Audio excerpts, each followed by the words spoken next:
This is Teachers Talk Radio, and you are listening live.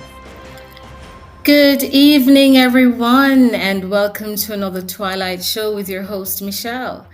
Tonight, I will be sharing my perspectives on the power of middle leadership, hoping to answer questions like, why is this facet of leadership so important? What are the challenges, and what are the opportunities? Stay tuned, let's talk it out. This is Teachers Talk Radio, and you are listening live. Tune in live at ttradio.org, or to join in the conversation, download the Podbean app and search Teachers Talk Radio. Follow the hashtag TTRadio. Tune in, talk it out with Teachers Talk Radio.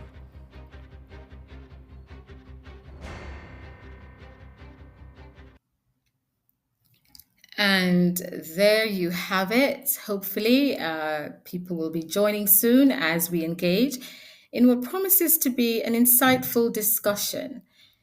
So, tonight I would like to talk about middle leadership. And I always like to start the show with a little reflection and a background as to why this particular topic. And I think often when we think about middle leadership, or do we really think about middle leadership? I think actually, when we think about leadership, we tend to go straight for senior leadership. And we often forget those people in the middle who hold everything together. And in my opinion, key pillars in every school. And I remember once I was having a conversation with a head teacher, and in the middle of the conversation, I said, please note that middle leaders are very, very important in the leadership structure. And of course, she agreed, because that is the case. As far as I'm concerned, it's the middle leaders who hold all facets of the school together.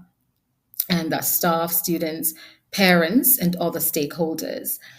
Undoubtedly, as I'm sure you'll agree, they bridge the gap between senior leaders and staff. It's our middle leaders who drive change and influence outcomes.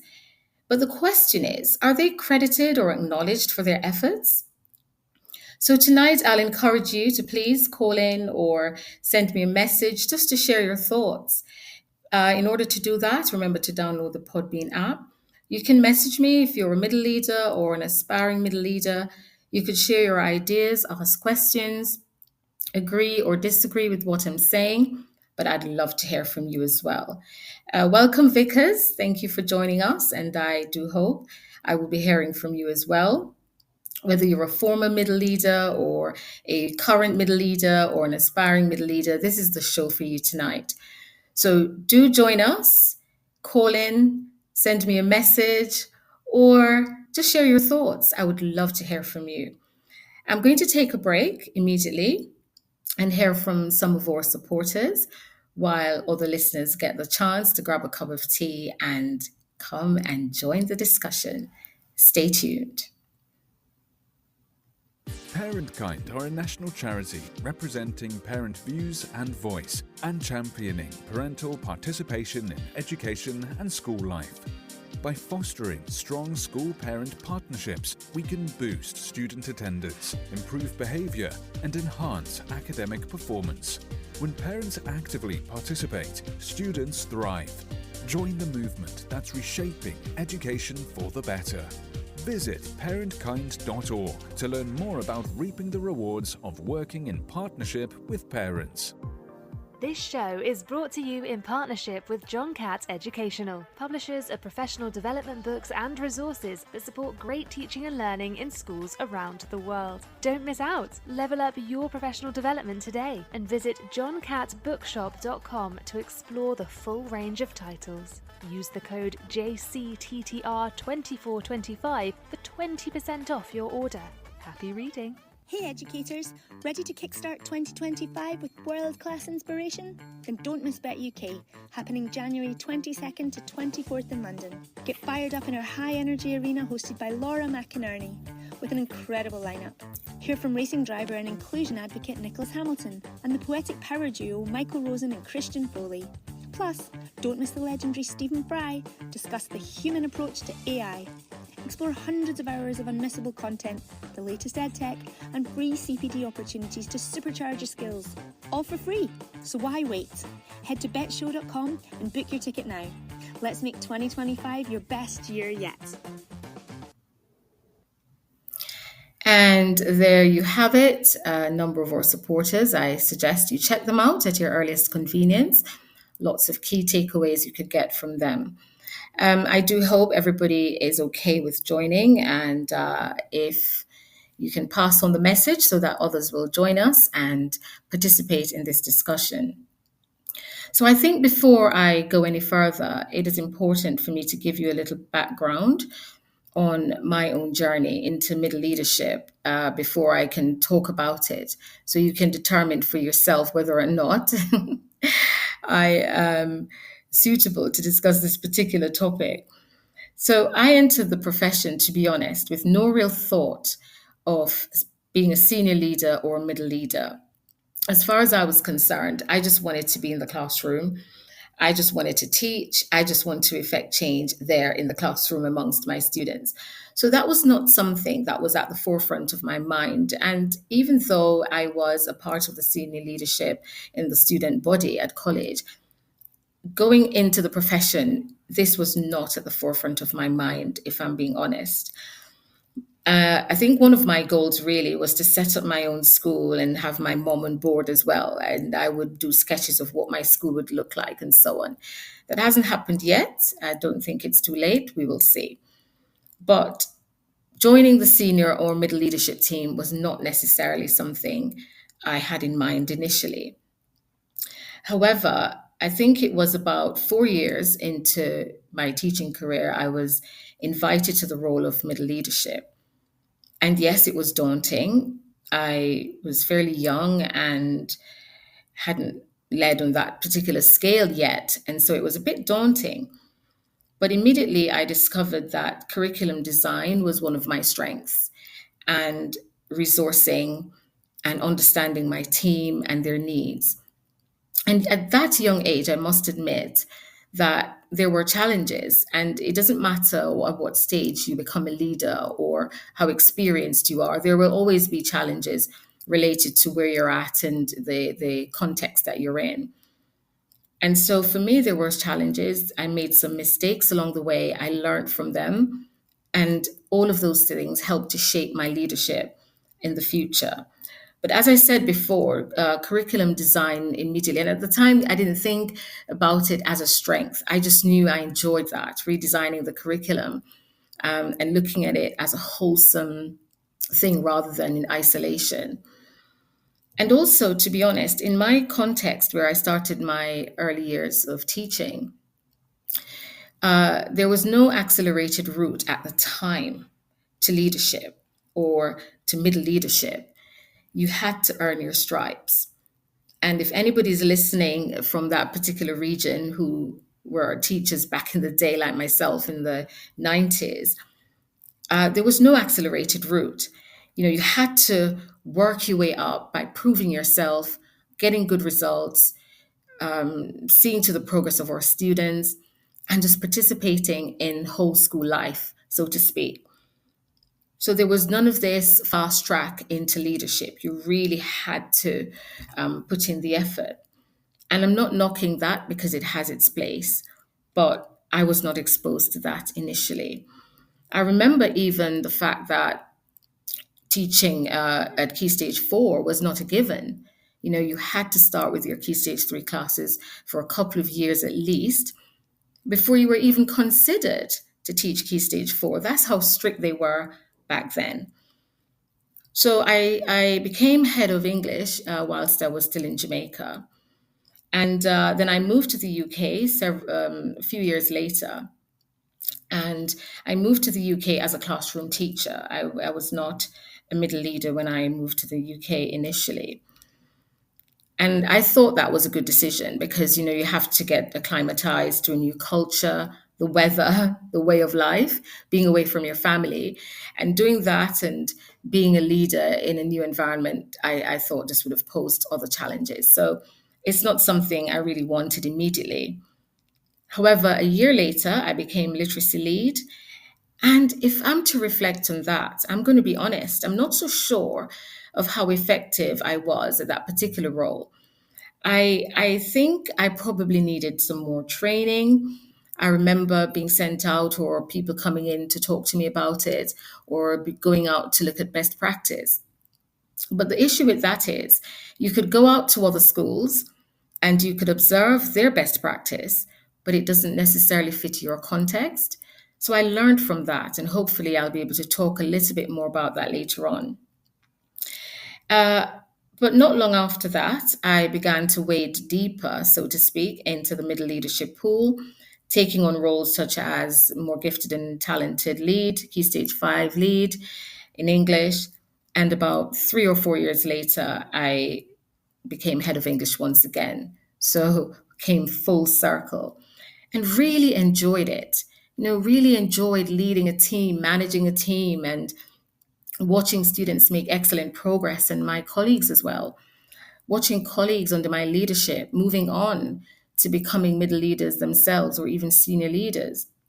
And so since then, I've led approximately 4 to 5 different departments.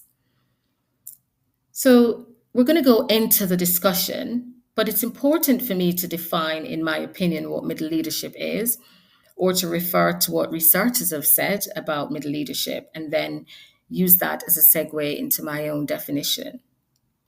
So, according to Bush and Fleming, 2023-2019, respectively, middle leadership in educational settings refers to a distinct layer of leadership that operates between senior management and classroom teachers. And I think that's very important and significant. This role is characterized by the ability to lead and manage effectively, impacting both colleagues and student outcomes. Middle leaders possess specialized knowledge in their subject areas, enabling them to enhance instructional practices and contribute to school improvement initiatives. They're integral to a distributed leadership model, facilitating collaboration and professional development among staff. So, some key elements there of what it requires to be an effective middle leader. And for me, one of the things that really stand out, apart from the fact that they bridge the gap between senior leadership and staff, is the fact that they should have specialized knowledge in their subject areas or whatever area that they're leading in, because people are looking up to you for the answers. And if a colleague is stuck on anything, you have to be equipped to be able to guide them accordingly. And you can only do that if you're an expert in your subject area. And note I said expert and not experienced because they're very different. The expert has that strong foundation and strong knowledge of their subject area. The experienced teacher has years on them. And yes, they coincide, but it's important to distinguish between both. Other researchers state that middle leadership significantly influences school improvement and teacher development, acting as a catalyst for change within educational institutions. And I completely agree with that, because as middle leaders, you have to be able to recognize where there is need for growth and development. There's no point in fighting fire with fire daily and saying, oh, this teacher is not delivering, if you're not able to see their needs and their areas for development and address them accordingly and provide the necessary resources to assist them in developing and becoming more effective. So it's important that you see yourself as a catalyst for change. And you have to ask yourself that why question. Why am I here? What is my vision? What am I aiming for? And how will I execute this? Another researcher, Bush, 2023, noted their specialized knowledge allows them to lead curricular initiatives and support instructional leadership, which is essential for enhancing student outcomes. And I remember once, as a head of department, a colleague emailed me in the morning and said, Michelle, I'm marking this question for task that my student did, and I need a model to share with the class to show them what a good response looks like. And at the time, we didn't have Chat GPT. So I just, got my laptop out and got the question and wrote a response, sent it to her. And it was brilliant to see her reaction. She said, "Thank you so much. I have never had such a swift response to such a request." And so, to be an effective middle leader, you have to be prepared for these things. I mean, you'd walk into school one morning, and before you put your bag down, you've got a million and one problems to solve. So you have to be equipped to be able to juggle these things. And that is why it's so important that you're an expert in your subject area as well. So, what are some of the roles of middle leaders? Welcome, Emily. I know that you're tired. It is way past your bedtime, but thank you so much for joining. And please do share any questions, comments on the role of middle leaders. I'd love to hear from you. Before you have to leave again, welcome, Mo. Hope you'll join us, stay with us rather, and share your own thoughts on being a middle leader and being an effective middle leader, a role I think is often overlooked. So, what are some of the roles? As I said before, they act as that bridge between senior leadership and teaching staff. And from my experience, these are some of the key challenges and opportunities I've encountered in this position. So, I'm going to start with some of the challenges. And one is making sure colleagues that I manage have a voice without me being deemed as overprotective or being mother hen. And I shared those phrases because those are some phrases that have been used to describe me in the past, that I'm too protective of my team and I hover over them like a mother hen. I don't know if that was healthy, but in my opinion, I always made sure that I was that buffer between senior leaders and staff members. And I was able to do that because of the culture that I developed in my departments and that culture of trust, which I'll talk about later on, and that culture of accountability. And so I had the ammunition to protect these staff members and their well-being and to speak on their behalf and to share their own thoughts and feelings with senior leaders because we developed that element of trust between us. Another challenge as well. Welcome, Koshia. Thank you for joining. You can call, you can send me a message if you wish and comment on your own experience as a middle leader. You could ask questions as well. So I'm just talking now about some of the challenges I've experienced, and I'm not talking about challenges in general. These are really personal to me.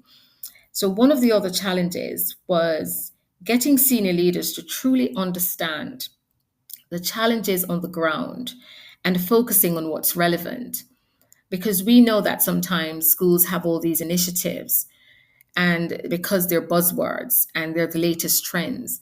And without even thinking about the context of your own environment, it's this desire to apply it to your school's context. And even if it's not right and it doesn't fit, it's like forced insertion. Yes, you must do this because this other school is doing it and they've done it successfully. And so often I've found myself over the years often having to push back and saying, no, this will not work for my team. This will not work for our students. And so that's one of the challenges I've had to face. And it's simple things like I remember once, and I'm not going to name any institutions, but there were some structural changes in terms of the building structure in a school I was in. And one of the things was removing the English classrooms from where they were and having English in the science lab. And I kind of pushed back on that because I was saying for true collaboration to take place, it would be difficult for the students to engage in that particular setting where we have these big, heavy, long banquet style desks with all sorts of equipment embedded in the middle of them. And we were on a raised platform, like we're doing lectures all the time. And so the team didn't really appreciate that. And it was my job to make sure that I voiced that to senior leaders so that they could understand where we're coming from. So it's things like those, curriculum choice, exam board, and all these things. You constantly have to be that voice in between and challenging some of the decisions from our senior leaders. Another challenge is managing your own workload as a senior leader and the demands of managing and leading a department, I meant as a middle leader, because we can't forget that you still have classes to teach, you have lessons to plan, but at the same time, you also have to run and lead a department effectively. So that too can be challenging because you then sometimes, if you're not careful, you forget yourself and your own personal needs and your own self care. And you just focus constantly on the job, getting worn out, getting burnt out. That's one of the other challenges. Another one as well is having your line management with a senior leader. And that sometimes can be inconsistent. And that has to be the case because they have to then challenge you and ensure that you can meet all the demands as well and provide the things you need. However, sometimes over the years, I've proven that that could be inconsistent, and that's because of external factors. So many times the meetings are cancelled because of other meetings and other demands elsewhere. And so, you struggle to have that dialogue, to have that conversation about urgent matters. So, those were just some of the challenges I've experienced as a middle leader. But what are the opportunities? Being a middle leader, I think, allows you to gain insight into whole school policies and the whole school vision because you're involved in those meetings. It also helps you to liaise closely with parents and other stakeholders. You learn the names of the students. You know your students, not just the ones in front of you, but you suddenly feel responsible not just for your students, but for all students.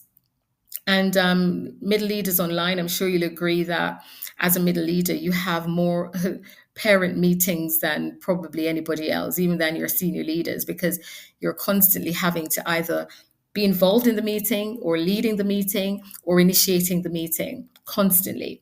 So it really gives you a wholesome picture of the school as a whole. Another opportunity is leadership CPDs that you're exposed to. And for schools that are learning organizations and the ones that really invest in their middle leaders, they will definitely see to it that you get the proper training, both internally and externally. And of course, the obvious is a path to senior leadership. It is a stepping stone to senior leadership. And again, if you're in a school where the senior leaders have the vision, then naturally it will be your next step. And that is if you want to do that. It is not compulsory. We set ourselves these timelines and we feel like, yeah, this time I must do this, but it's totally up to you. And if that's what you want, then you should definitely go for it. And of course, another opportunity is being able to develop your own vision and leading change. As I said before, creating a curriculum, for example, and watch it being embedded in practice, and watch your students make progress and your colleagues as well, having a passion for the subject and having a passion for learning as well. So middle leadership is challenging. It has its stressful moments like everything else, but it's also very rewarding. So let me pause again and welcome you all, those of you who are online listening from different parts of the world. Welcome to our show tonight. Please download the Podbean app and call in or send us a message. Please let me hear your thoughts about your experiences as a middle leader, or you could ask some questions. What are some of the challenges you've encountered, and how did you overcome those challenges? So we're going to take another break, and when we come back, we're going to talk about how do we balance these objectives from our senior leadership team. How do we balance them strategically with the practical realities of classroom teaching? So don't go anywhere. Stay tuned. We'll be right back. Parent Kind are a national charity representing parent views and voice and championing parental participation in education and school life. By fostering strong school-parent partnerships, we can boost student attendance, improve behaviour, and enhance academic performance. When parents actively participate, students thrive. Join the movement that's reshaping education for the better. Visit parentkind.org to learn more about reaping the rewards of working in partnership with parents.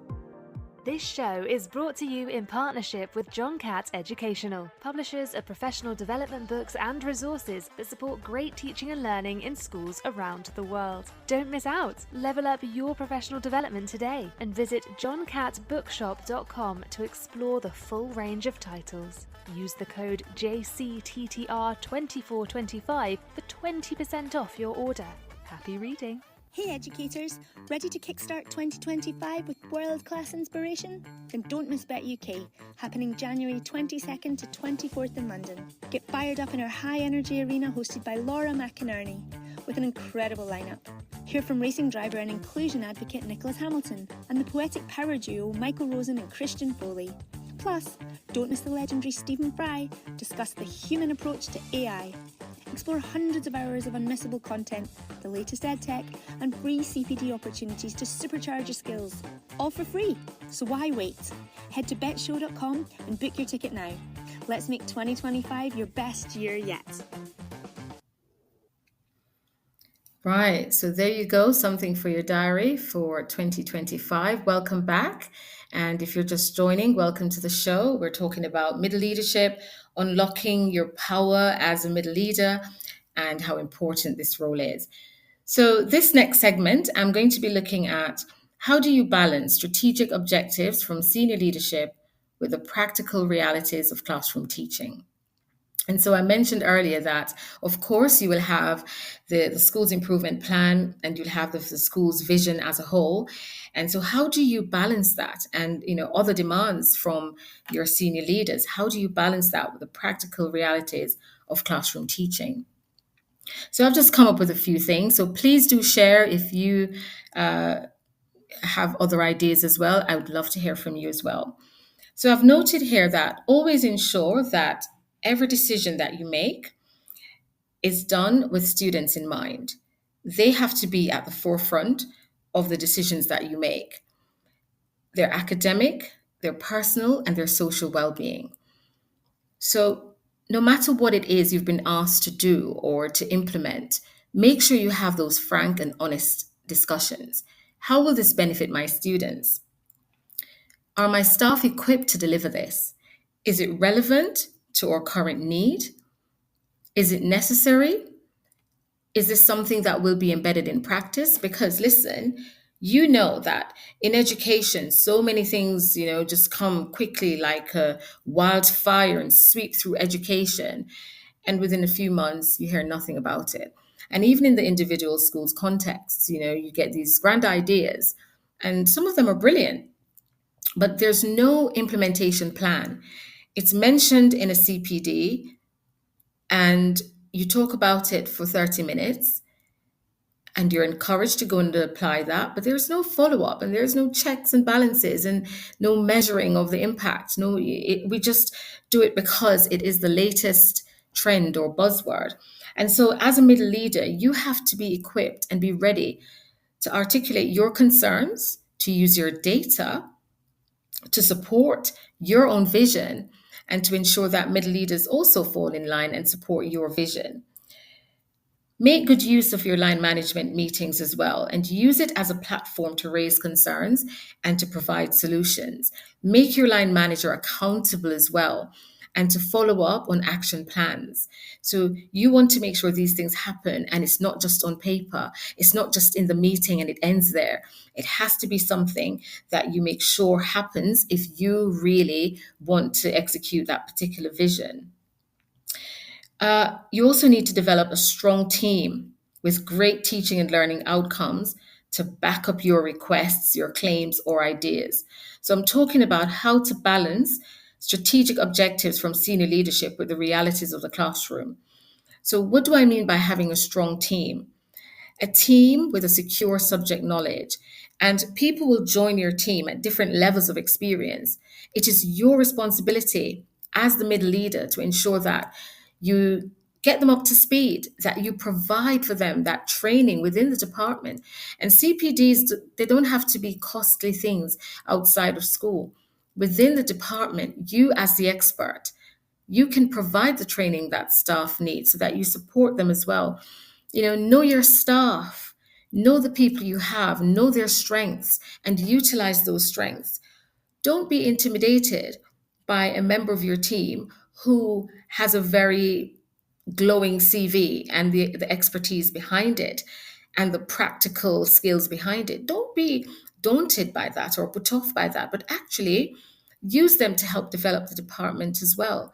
And these are some of the things as middle leaders you need to really hone, having that confidence to say, right, you're very good at this. I'm going to ask you if you could run a session in this. And even now, in my current context, I am second in charge of English.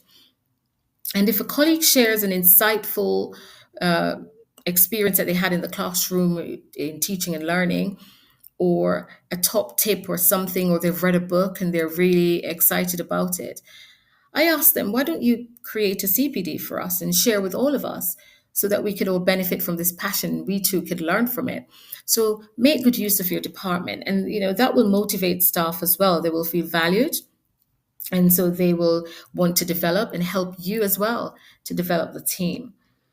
Another thing as well is, remember, SLT will be supportive. Most SLT will be supportive if there's evidence of progress and effective middle leadership. So when you go to SLT and you have to push back, you must have your evidence. You must have your research. You can't just walk in and make demands. You have to try and gain their respect from that level, from that perspective, where you can say, well, look, we've implemented this and these are the outcomes. I need you to invest some more. I need some more books. I need some more ed tech tools. So make sure you have the information and the evidence to prove to SLT, because they will listen. They will listen if you've really gained their respect. So now I'm going to look at what unique contributions can middle leaders make to a school's culture and success. I said before that they are the bridge between senior leaders and staff. So how do they influence the school's culture and success? And before I get into that, welcome again if you're just joining. We're talking about unlocking the power of middle leaders and middle leadership. What are some of the things or some of the challenges, the opportunities? And now I'm going to talk about how do we influence school culture. And if you haven't done so yet, please, please, please download the Podbean app. Let me hear from you. Call in if you wish. I'd love to hear your voice as well. Or just send me a message, tell me, Michelle, I agree or I don't agree, or this is what I think. I'd appreciate that as well. So what are the contributions to schools' culture and success? Number one, as a middle leader, you need to be fully aware of the whole school improvement plan and base every decision around that and around curriculum design as well. So you want to think about, what are the needs? Sometimes it could be improving reading. As a middle leader, what am I doing with my team to support that? Maybe it's the sixth form and improving outcomes. What am I doing to support that? How does this department fit into the organization as a whole and providing everything that's needed to make the organization thrive? And that leads me to the next point. Don't be siloed in your approach. And I know everybody's going to go, but Michelle, there's no time. I understand that. But try to meet with other middle leaders, share best practice, adopt what we call a systems thinking approach, where, as I said before, you think of the organization as a whole, think of yourself as a component part, but even your department within that whole is a whole in itself. And you want to think about the needs of that department, the needs of the organization, and how can my team facilitate those needs? How can I facilitate those needs as a middle leader? What do I need to facilitate those needs? How am I going to go about securing those things that I need to make this an effective department? So you're thinking about the whole school needs. How does my department fit into that? And what do I need to meet those particular needs? Do I have all the resources I need? Do I have all the knowledge that I need for this? And then you go and you source it. And that's where your line manager comes into play. That's where you speak to other middle leaders as well. As middle leaders, it is our responsibility to develop a culture for professional development and learning. Show, don't tell. When was the last time, as a middle leader, You went out there to a conference or CPD, or when was the last time as a middle leader you read an edu book to inform your practice, or something to do with your subject area if you're a head of department, or something to do with the pastoral area that you're responsible for? Are you keeping abreast of the changes, of the new policies, of any development in government policies as well? So, how knowledgeable are you? Are you a learner? Are you a lifelong learner? Or since you left university, that's it? And yes, you read these texts to deliver a curriculum, but that's all you know. Are you reading around that? It is so important. And I think as middle leaders, if we develop that culture within our departments and that passion for learning, hopefully that will spread out to the rest of the school. And I think a school that's a learning organization will facilitate that. And I've heard so many head teachers talk about initiatives that they have where they've got book clubs where on a Thursday morning, for example, teachers get together and talk about the latest books that they're reading. And I'm talking about nonfiction books here, and just being inspired by the things that they read. When was the last time you've done that? It is so important that you can build the momentum in your department when you come back re-energized and full of knowledge and wisdom that you've gained through either attending a seminar, a workshop, a webinar, whatever it is, and directing your staff to be a part of that culture as well. For one thing, recently a colleague of mine came to the department and she said, "Oh, Michelle, I'm reading this book on critics on Shakespeare." And she was so inspired by it. And that for me was a win, to see that there are people within the department who are still driven and have that passion to learn and constantly learning about their subject area and improving their knowledge as well. And of course, the first thing I said was, right, when you finish reading, you need to run a session on that for the rest of us. And that is how you develop your professional development within the department. Share little nuggets that you have.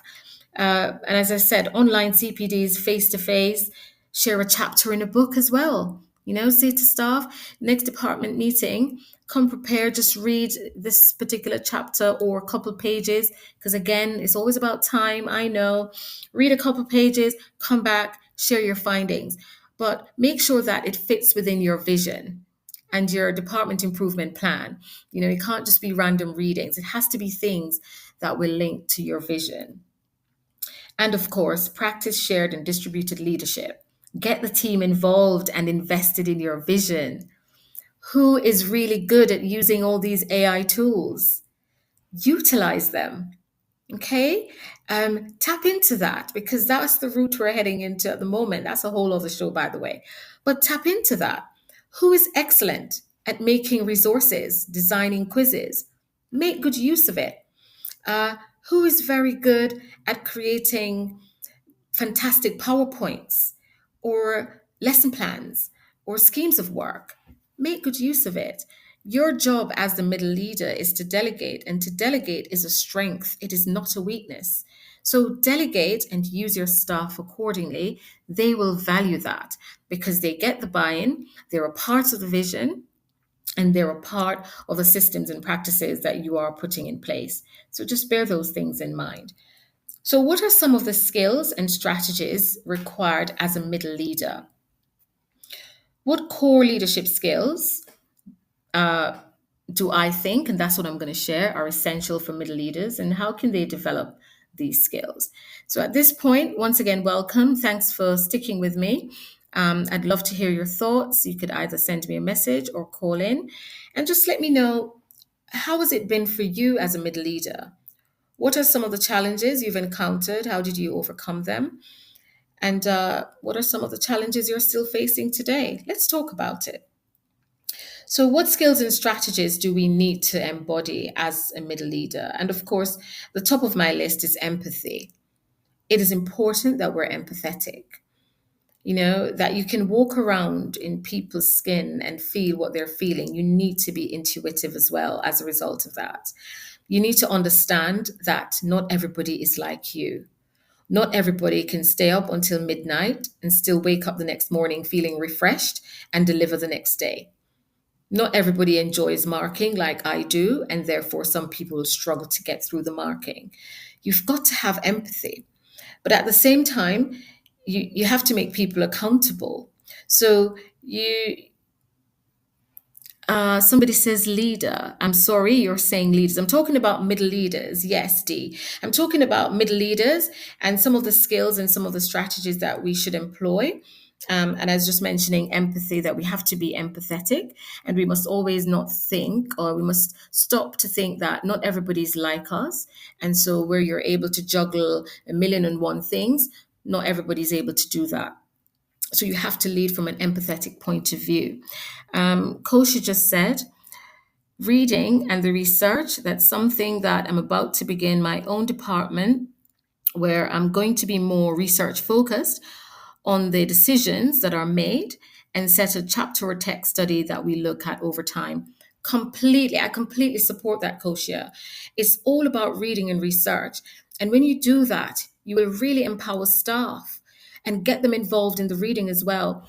And I think I'm meant to speak about that later on, but we should move away from our department meetings being purely admin led.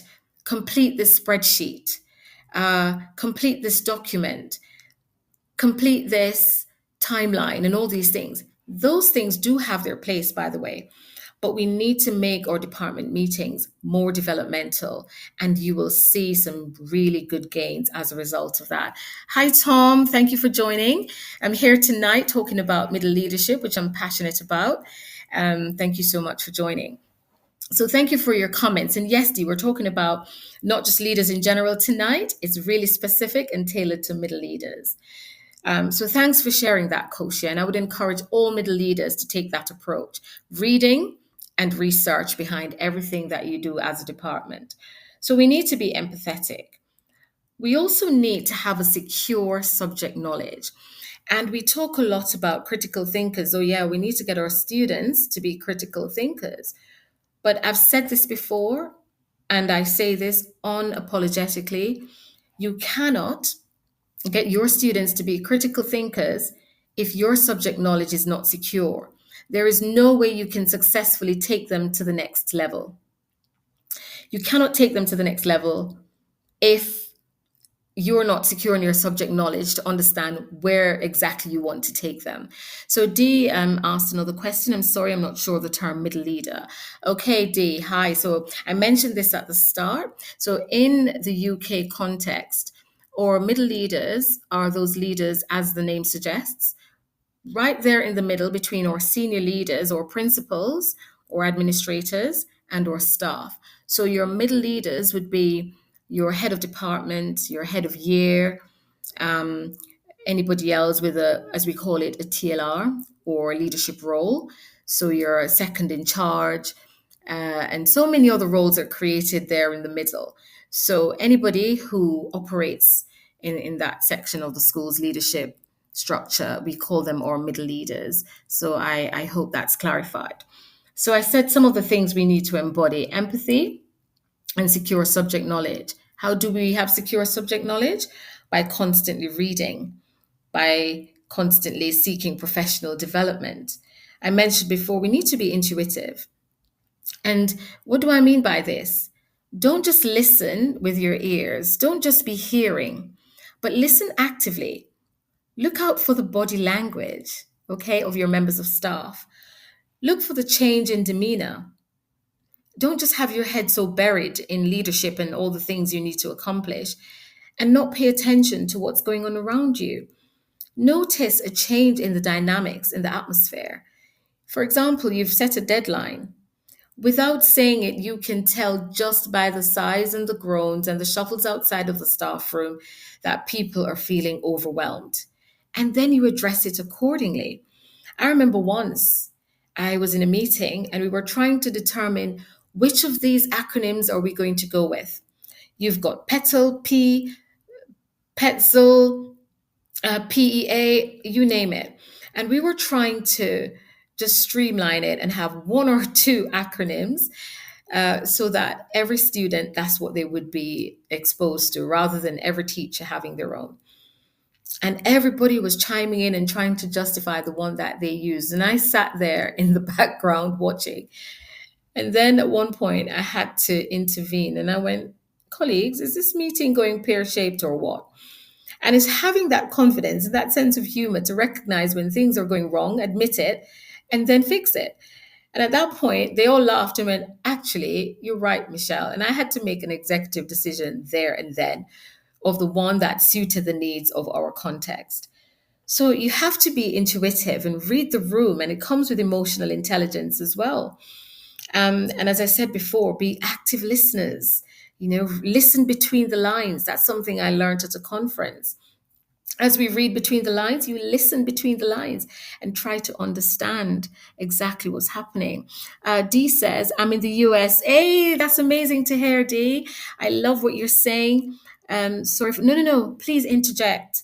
That's what we're here for. And it's good that we can clarify. And thank you so much, all the way from the US. Thanks for joining. And yeah, the leadership structures are similar, but I think we just have different labels. That's all it is, I suppose. So thank you for joining. And please, you could share with us, what is it like in the US leading in the middle? So I mentioned be intuitive. Of course, you need to be a mediator.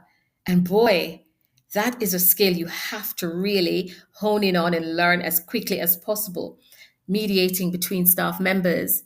I am sure you will agree with me that you've had to resolve some fights among staff members. Listen, we're all coming together, different experiences. Oh dear. Different backgrounds, different contexts, there's different levels of expertise. People will and they do clash. As the leader, as the middle leader, it is your responsibility to make sure that you gather these parties, you're right there in the middle, you are being objective, and you resolve the situation. I used to have a notebook, and when the fights ensued, I would gather the people involved, I would ask them to share their point of view, I would be making copious amounts of notes, listen to the arguments. And I tell you what, I kid you not, 9 out of 10 times, or if not all the time, people leave happy, smiling because we've come to an agreement. So it is so important that you act as that mediator and you don't take sides, middle leaders. Don't take sides because you like a particular member of staff and you try to protect them. No. You have to be so objective. And you have to be compassionate as well. You've got members of the team with different demands externally. They will come and ask, Michelle, may I leave before the end of the day today? Or I've had situations where staff members come in and before the first bell goes, they ask to go home because of a crisis. You have to be compassionate. You have to think about it carefully and strategize immediately. You can't just go, nope, you have to stay here. This is your priority. In this context, it is, but their families are also their priorities. So it's important that we're compassionate leaders. Now, where do we draw the balance? You don't want to say you're compassionate and so to the point where everything is, yeah, okay, no problem. Yes, okay, no problem. You still have to set some boundaries, right? And I think when you develop that relationship with staff, then you begin to understand and know when they're pushing those boundaries. But it's very important that we are empathetic and that we're compassionate leaders. Show that you care, and absolutely nothing is wrong with that. And even in your power suits, you still show that human side to you as well, that you really do care. And Dee is saying, as a coach at the college level and at a community level, the fight against technology ability from the generation before and the technology dependence of the generation after, oh wow, mixed with ego and pride is difficult.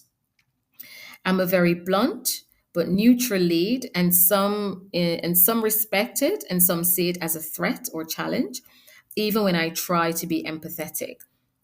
So, Dee, thanks for sharing that. And I see where you're coming from, and I totally agree. And there's a gap there that we also need to bridge as middle leaders. And you're right. Um, those who are against technology, from the generation before, although some of us from that generation, we do embrace it, Dee. You'll be pleased to know that. And that gap. So How do you then bridge that gap? Again, it's through research. Again, it's through showing and not necessarily telling. Show them how it works and try to remove that fear, if it becomes embedded in practice. And I'm experiencing it here in my culture as well. I'm in Dubai at the moment.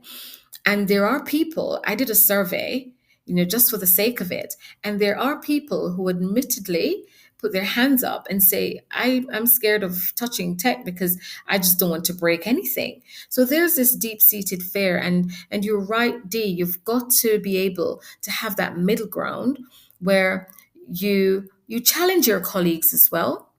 And within that, you're being empathetic. But remember, D, the children are always the priority. So you have to get staff to understand. And I start parent meetings with that phrase as well. I start most meetings whenever I'm discussing anything that I'm going to get the pushback, that whatever we do, whatever decisions we make, it's the students that are at the center of it and the impact that we have on our students. That's important. So D, you will always get pushbacks, no matter what context. You always get that fight, but you've got to persevere and show them the outcomes as well. Another thing I think as a middle leader is important, I mentioned this earlier, you've got to be an expert teacher. And this is beyond just being experienced. You've got to be an expert in all facets of teaching and learning, in didactic skills, in your pedagogy, in your ability to plan a lesson and deliver a lesson and to ensure that there's progress. Even the very way you mark, your marking has to be second to none in that department. And not all of us are heads of department. So I'm so sorry for constantly referring to those examples. That's what I'm accustomed to. But whatever department you're in, it is so important that you're an expert. And yeah, that goes without saying because colleagues will come to you with various questions and concerns. What do you do? Pause and tell them all the time, oh, come back, let me think about it. And that has its place. There are times when a decision needs to be made, for example, and you have to ask for some time to think about it. But if a colleague comes to you with a teaching and learning question, you've got to be equipped to do that. Only today, somebody came to me and said that he was concerned that his students didn't do so well in their assessment. And I asked him to bring me some of his papers. Let's have a look. And I read the papers and I could see the gap immediately in the students' knowledge and skills. And right there and then, I was able to help him to think about a new approach to delivering those skills. And so, as a middle leader, you really have to be able to think on your feet and provide some of those answers or suggestions, even, or have a discussion with your colleague until together you'll arrive at a workable solution. So, you've got to be an expert at what you're doing. And also being able to distinguish between being a manager and a leader.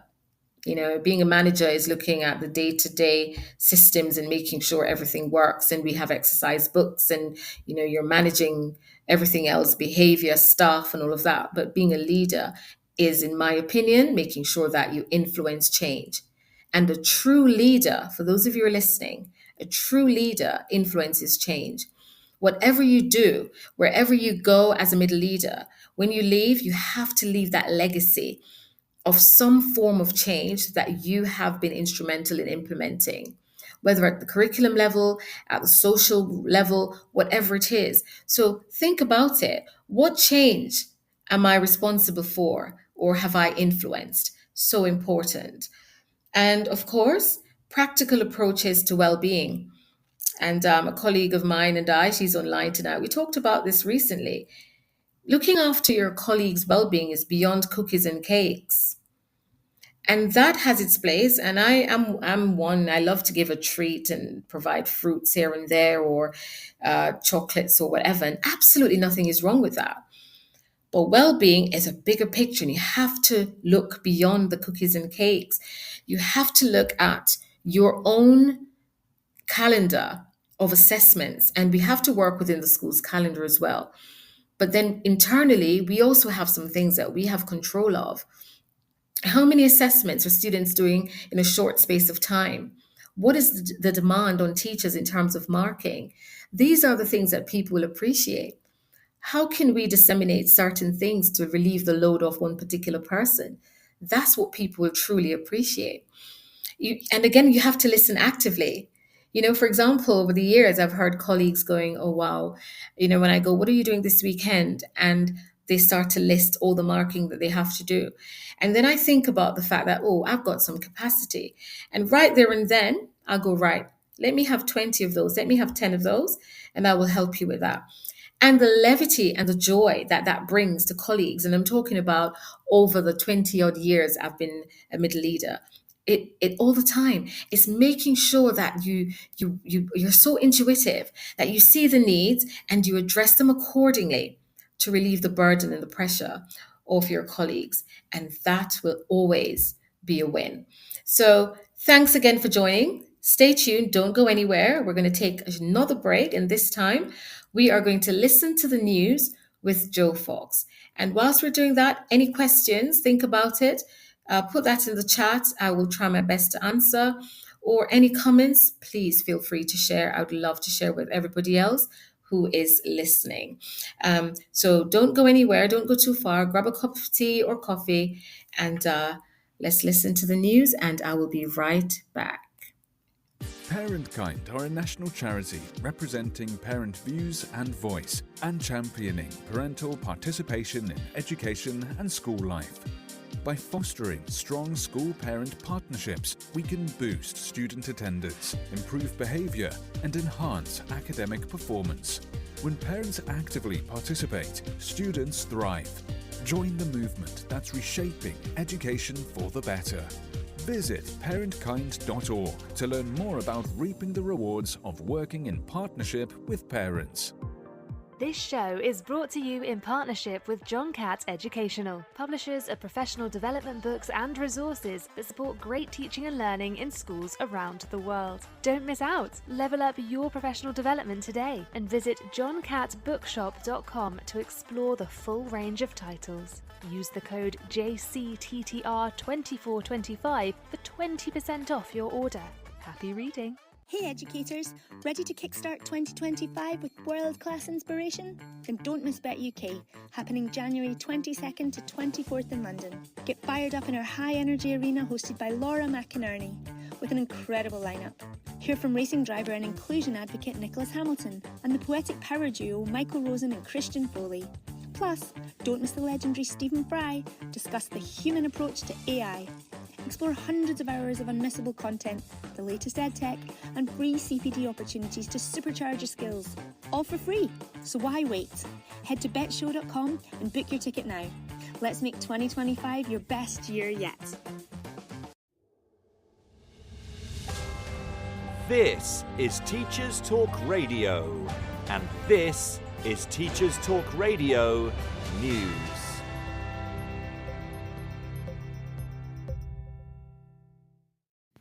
The BBC Norfolk news website focuses on the national issue of school attendance. The report states that persistent absence from schools is higher in Norfolk than the national average. At secondary school level, the Norfolk total is at 38.1%, compared to the national average of 28.3%. And for primary schools, it is 18.9%, compared to 17.2%. The BBC sat in on hearings at magistrates' courts to hear the human stories behind the national issue. One parent told magistrates she was frightened of her son and had no control over him, whilst another said issues with the child using school toilets had led to school refusal. One family explained that their own ill health had affected their ability to take primary-age pupils to school, and restrictive shift patterns at work had made it even more difficult. Representatives from the local authority made comments after the hearings, reminding of the importance of ensuring a child's attendance to school, and it's as high as possible, as many times as possible. It pointed to government guidance which schools must follow to ensure regular attendance, with a focus on support to remove barriers to attendance overall. According to the TES magazine, private schools lose their GCSE results edge after adjustments for students' backgrounds. Researchers say state school students perform better in English, maths and science, but private schools still perform better in creative arts subjects. Researchers from UCL say the findings could have implications for parents deciding on the best education for their child and raise questions about the relative strength of creative education in state schools. The analysis is based on GCSE results from state and independent schools from the 2016 to 17 cohort. The data from the UK Millennium Cohort study follows the lives of 19,000 young people born across all 4 home nations in 2000 to 2002. Before adjusting, private school students achieved 4/5 of a grade higher across all GCSE subjects, assuming 8 were studied. Once socioeconomic status was accounted for, the researchers said this difference was statistically indistinguishable from 0. But when just the core subjects were considered, state schools had the edge, achieving on average 2/3 of a grade higher in maths, 2/5 of a grade higher in science, and a slight advantage in English after all of the adjustments. Professor Jake Anders said it has been long assumed that the private sector outperforms the state, and that over the past 2 decades, state schools have increased their focus on core subjects. Full details can be found in the TES magazine online. Schools Week covers a story on school leader stress after Education Support released its annual Teacher Wellbeing Index. Although it reported that the overall well-being score of teachers and leaders had improved slightly, Chief Executive Sinead McBratey warned disturbingly high rates of stress, anxiety and burnout continue to affect staff, exacerbated by pupil and parent behaviours and a lack of support outside of school for children and young people. The article lists 7 issues, with 78% of teachers reported as being stressed, although there was a drop from 39% to 35% in staff reporting a mental health issue. On a positive note, the proportion of staff who said they considered their organisation's culture had a negative effect on their well-being fell from 55% to 50%, and 27% of staff now experience a culture which is positive for their well-being, up from 22% last year. Full details can be found in Schools Week on their online article. The Guardian covers claims that schools and colleges in England are failing in their legal duty to prevent and address racism. Campaigners are calling for the national curriculum in England to include an explicit anti-racism focus, with Black history as a compulsory subject. In a letter to the Prime Minister, a group of leaders from several organisations have warned that racism is holding all young people back, and calls for urgent action to address the impacts of a growing crisis. The letter goes on to say that the planned review of the national curriculum offers a perfect opportunity to embed diverse, anti-racist content. Recommendations in the letter include ensuring a whole school approach to tackling racism be implemented, the DFE to treat racism as a safeguarding issue, and for anti-racism guidance to be published for all schools and colleges. The organisations signing up to the letter include the Diana Award, Everyday Racism, and the African Caribbean Education Network, among others. A Department for Education spokesperson said, "Racism and discrimination have absolutely no place in our schools, and we have launched an independent curriculum and assessment review aimed at delivering a curriculum that reflects the diversities of our society." Finally, several parts of the UK were affected by the weather in recent days. More than 100 schools across the Scottish Highlands, 30 in North Wales, and almost 200 in Devon and Cornwall shut due to snow. Many schools affected, however, were able to continue teaching pupils, as online learning, developed during the pandemic, was activated for the majority of pupils. This has been your Teachers Talk Radio News with Jo Fox. Oh, thank you so much for that, Joe. Lots and lots to take in there, and thanks for the updates. Let me just pause to say well done to our state school teachers. I always knew that state school teachers are superheroes, so well done. And a lot of credit there to the middle leaders as well, who are developing these curriculum to make sure that our students get nothing but the best. Welcome back, everybody. This is the last segment of the show tonight. And we're talking about unlocking the power of middle leadership and how do we balance between leading and managing and balance between liaising with senior leaders and staff. And just before the news, we were talking about leading change. And so, this bit, I'm going to talk about some of the challenges I've had in implementing change. And Dee, you would probably relate to this based on what you've said. And I will talk about how I navigated resistance to ensure success. So, I've been head of department in several schools. So, I'm not speaking about any particular school when I share my examples. But one of the things I remember was trying to change the Key Stage 3 provision in a particular school. And you could imagine how challenging that would have been if you've joined a school where they were already following a particular curriculum and then coming in with fresh eyes, fresh insight, looking at it and thinking, right, there are some areas for development.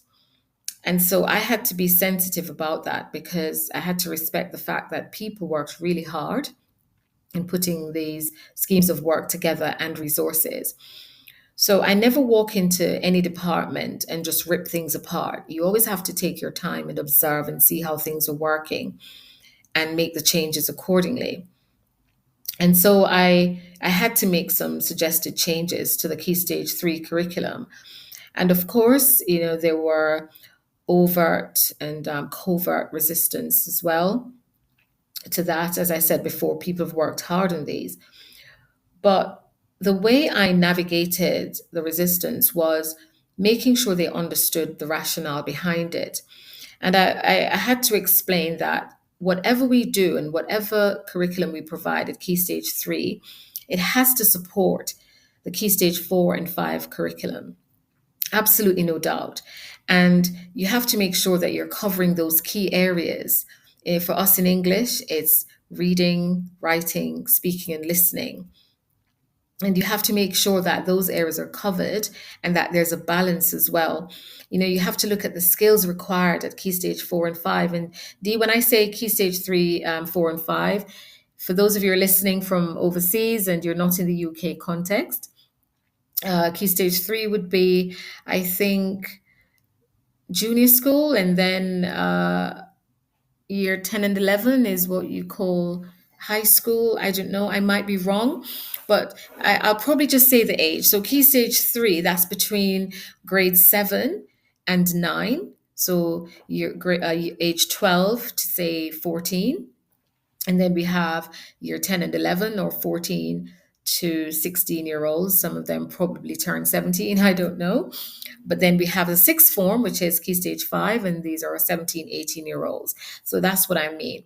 So whatever we do at that junior level, that first phase of their time in secondary school, I had to let the team see from that perspective that if we address the skills at Key Stage 3, then when they get to Key Stage 4, we're not fighting so much to teach them how to structure an essay and how to compare and how to analyze, because they're already familiar with those skills. And there were pushbacks, and there were people who thought, no, I'm not going to help to redesign. I've already worked on this. And so I had to show them that I'm not ripping everything apart. I'm taking the best bits from what you've done. We're going to build on that and make sure that our students get the very best.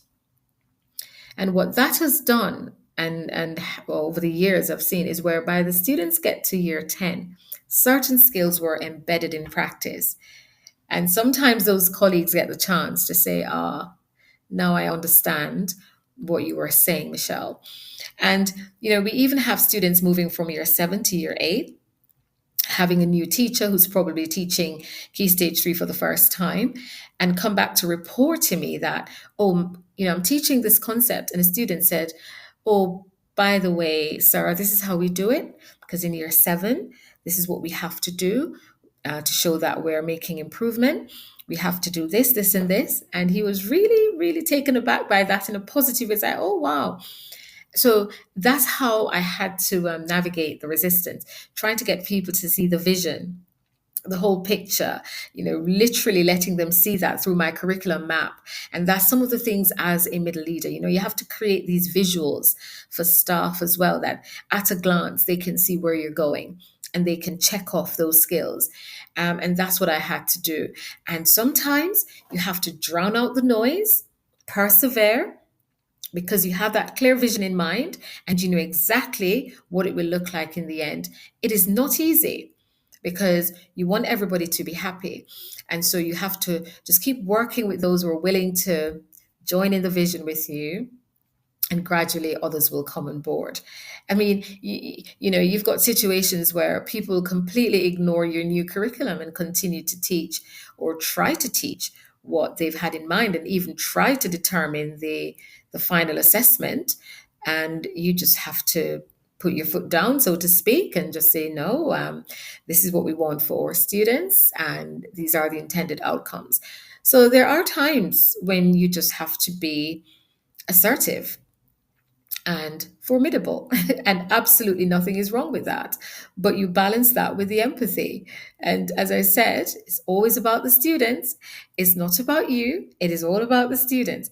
And I care about your well being. And that too is also my priority. So I will do everything to mitigate any kind of stress, but we're going to do what's right for students. So yeah, it is difficult to balance sometimes. So, another idea that came up in my research is time management, which I mentioned briefly. And it's often a challenge for middle leaders because remember, we're also classroom teachers, we also have a timetable. So, how do you balance that and leading the department and leading effectively? And I remember being head of English in one particular school, and I think this was such a brilliant idea. They did not give me period one on my timetable ever. I always have period one off. And the reason for that is so that I could go in and solve problems immediately. Because as I said at the start of the show, sometimes you walk in and immediately there's a concern you have to deal with there and then, either an emergency cover, or staff have turned up and not well and they have to be sent home. You have to deal with it immediately. So they often, I remember that particular school, we had period one off core leaders so that we can resolve issues as well. Time management, balancing. So before I even continue with that, I'm just thinking about another thing I had to deal with immediately and be immediately reactive to the situation. I remember it was December and we're approaching the Christmas break, and the teacher said not coming back in January. And this particular teacher had a top set year 11 class. And I taught in one of those classrooms with a collapsible wall in between. I knew it was going to be difficult to recruit. And I just said to the head teacher, I teach year 11s at the same time. That was set one. I had set two. We're going to remove the collapsible wall. Every time I had English, I'm going to merge the classes and I'm going to teach them. Just send somebody to support. And we did that from January until the kids sat the exam. And just some of the decisions that you have to make as a leader. And I'm not saying you should all do that, but I just felt covering will not work. And these students, I'm responsible for them and for their outcomes. And it's something I had to do with the help of staff, and we managed to do it. And those students did exceptionally well. So there are decisions we have to make and sacrifices that you have to make as a middle leader. If this is the route you want to take, these are some of the things you have to bear in mind and brace yourself for. I wouldn't suggest that you work late in terms of time management. This is something I did in the early days of being a middle leader. Oh boy, I was up the old Kent Road late at night trying to get to Kent. It's not something now in retrospect that I would recommend. It's maximizing your day, thinking about what's urgent, what's more urgent, and what's more important. And that should always be your starting point, because otherwise it's like shoveling snow while it is still snowing. And that's what teaching is all about. So you have to decide on what spot am I going to pick and shovel today, and just work with that. I said to a middle leader recently that you have to be able to sometimes say no. And sometimes I see this person being pulled left, right, and center. This person wants to see you right away, but this one wants to stop you on your way to see that person. And I had to say, right, listen, you also have to safeguard your well being, and you also have to um, protect your space as well, and be able to say, I cannot see you at the moment. I've got a meeting I'm going to. If it's urgent, could you see my second in charge? Or I mean, if it's a life and death situation, obviously, I'm not suggesting you palm them off, but use your intuition as well and your emotional intelligence to make that decision. But the point is, it's your lunch break. It's your lunch break, and not everybody will have the emotional intelligence to recognize that. For the whole day, this is my only break. Let me leave you alone. So you also have to set some boundaries to manage your time. Um, so yeah, I would not suggest that anybody should spend those late nights that I did. And in retrospect, to be honest, I'm looking back now and I worked so late and I'm thinking, was there any impact really? What did I truly accomplish all those late nights? It's really something to think about. I guess the students did well in the end, but yeah, not something I would encourage. Stick to your schedule as much as possible and think about what will create the impact and what will influence. Now, I can't say stick to your schedule and just be serious about that, to be honest. We work in schools, and whatever you've planned to do, you know what it's like. Those of you who are listening, those of you who are online, you have a to do list. How many of us actually tick everything off our to do lists? No, we don't usually. So we could try to stick to our schedule. So that's what I should say. The operative word there is try. But we're not always successful at that. But we should really aim to do that when we can. So the other thing to think about in a reflective way is how can middle leaders drive innovation and improve teaching and learning practices? I said this before during the show, you've got to be expert teachers. Source those events, attend as many as possible, the ones that really are meaningful to you and to your context as well. Secure your subject knowledge. If you have not yet done a master's, for example, find some sponsorship, do your master's, get that passion going again for your subject area. Let the students feed off that passion as well. Sometimes I'm in the middle of a lesson and the joy that overtakes me and the students are like, oh my goodness, miss, you just get so caught up with it, and you transfer that passion to your students. So it is so important.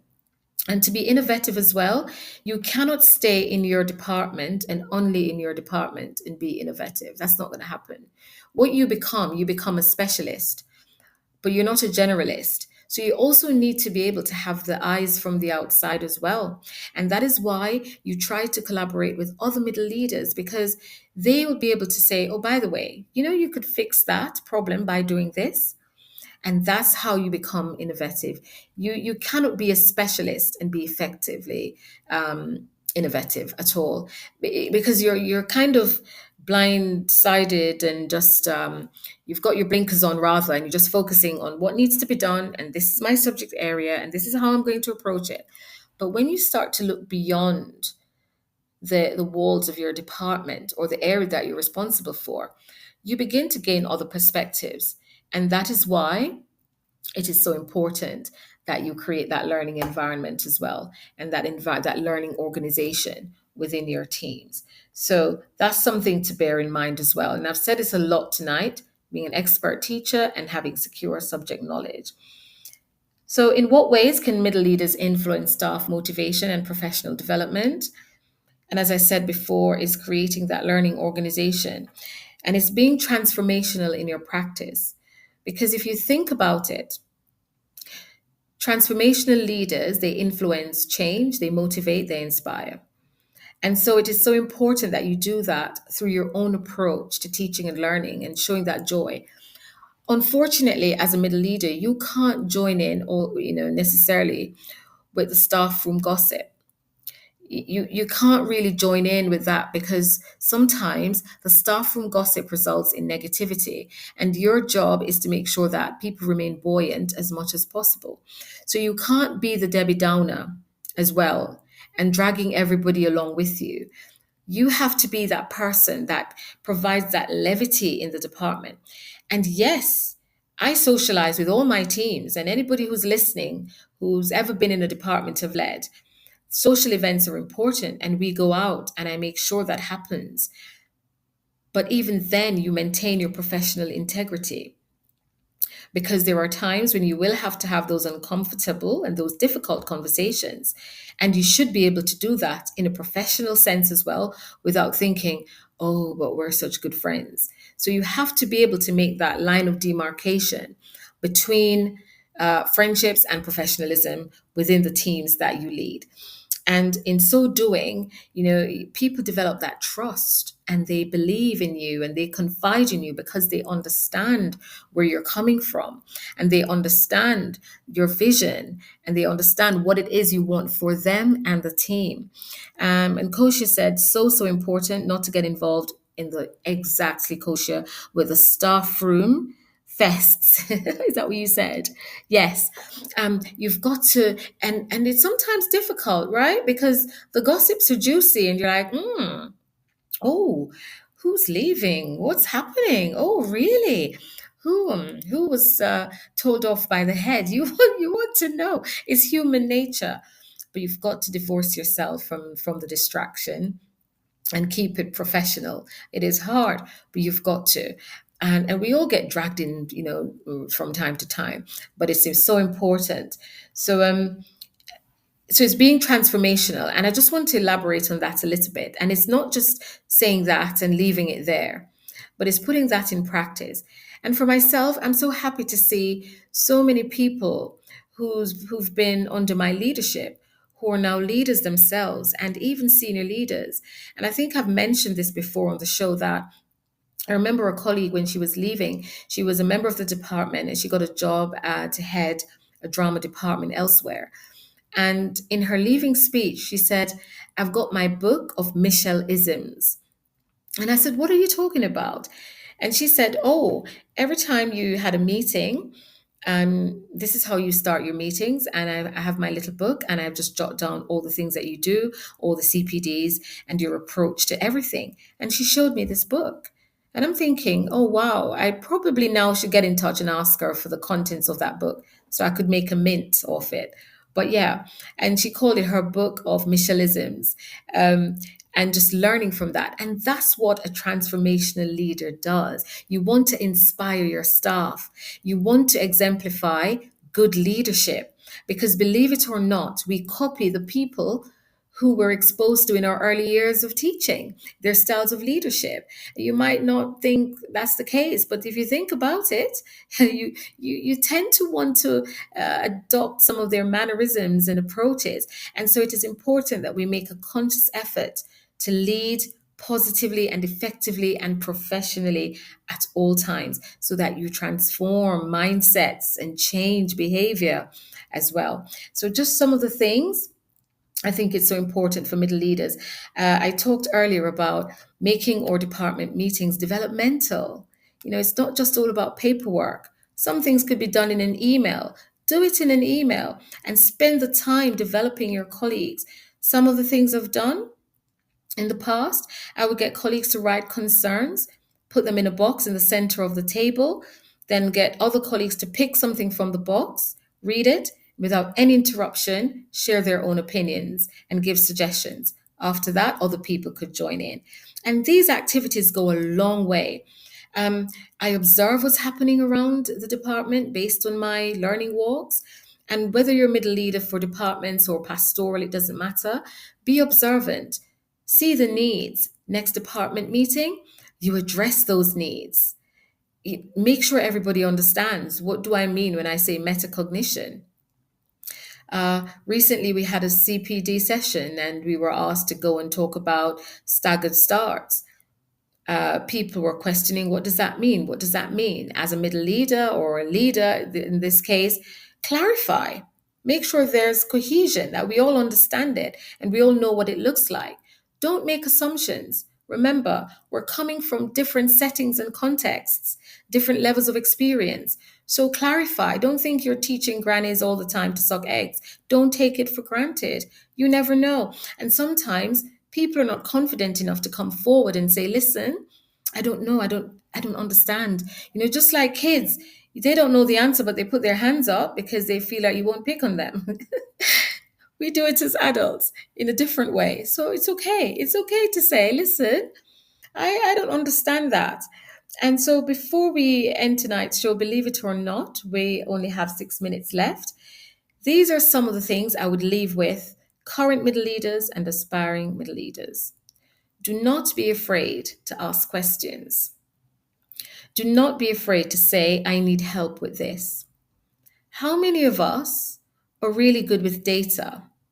How many of us go away poring over data all night, tearing our hair out, not knowing where to start or where to end, but we're afraid to ask? Ask. It's a strength because you want to learn. Ask questions. I didn't get that. I mean, I ask questions so much that sometimes in middle leadership meetings, when I have no questions, the head teacher would pause and go, Michelle? Waiting for my question, because I like to see clarification so that the messages I pass on to my team are clear. They're not woolly, no shades of gray. Everything is clear. The vision is clear. And that is so important. So as a middle leader, aspiring middle leader, make sure you articulate your vision clearly. Make sure you aim to inspire and influence change. Make sure you lead with empathy, that you're strategic in your approach. And when I say proactive tonight, I don't mean being reactive. It's very different. And we tend to blur the lines.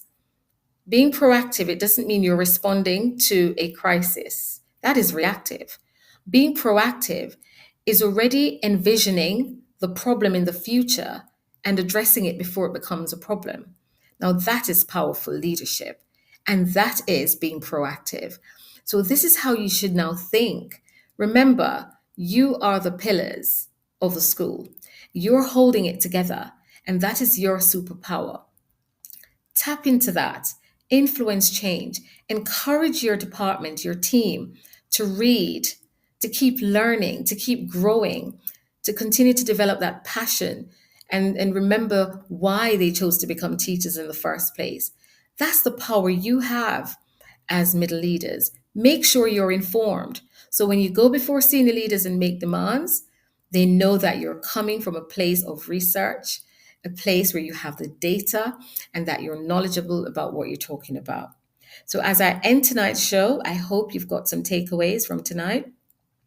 Remember, middle leaders, you've got the superpower to lead change in your school. Tap into it, and I'm sure you'll be very, very successful. Thank you, everyone, for joining tonight. From wherever you are in this world, we have listeners as far as the US. I know I've got some listeners over there in Jamaica. I might have a Romanian listener. I have listeners in the UK, and I had listeners here in Dubai as well, in the UAE. And that is the power and potency of Teachers Talk Radio as well. So thank you for listening. Hope you've taken away a few things tonight. It has been such a pleasure. I'd like to say thanks as well to my parents. Got to mention them as well, listening all the way in Kingston, Jamaica. Thanks for your contributions tonight as well, for your comments, for your questions. And do tune in 2 weeks' time for another Teachers Talk Radio Twilight show with Michelle. And looking forward to my guest for our next session. In the meantime, keep reading and fine-tuning your leadership skills and your subject knowledge. Have a lovely evening. Thank you so much. Goodbye.